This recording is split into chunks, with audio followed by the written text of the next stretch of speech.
Prangka namang sinagot ni Andy Eigenman sa panayam niya kay Boy Abunda ang issue tungkol ni Philmar ng kanyang partner at sa isang content creator na si Krisa o mas kilala sa tawag na Habibi. Nagsimula ang issue nang mag-viral ang isang video at mga larawan na magkasama si Philmar at Habibi.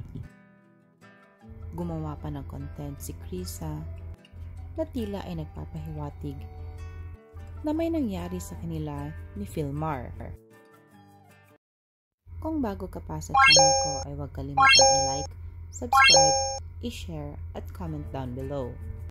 Nang matanong ni Boy Abunda si Andy Eigenman kung ano ang kanyang masasabi tungkol sa nag-viral na video, tinawanan lang ito ng aktres at sinabi na mas kilala niya si Philmar at mas alam niya kung ano ang type nitong babae.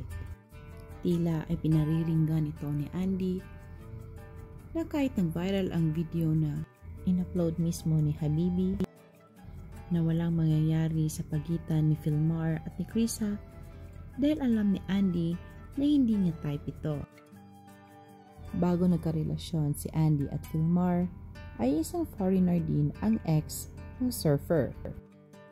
At dahil dito ay nag-upload muli ang content creator at sinabing kung pwede lang sana niyang sabihin ang katotohanan kahit hindi pinangalanan ng influencer kung sino ang pinatatamaan niya.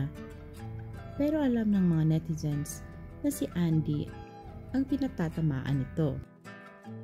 Todo naman ang suporta ng mga netizens kina Andy at Philmar at marami sa mga nagkokomento ay galit pa kay Krisa at tinatawag pa ito na malandi at naninira ng pamilya at cloud chaser rin para sumikat at mapag-usapan.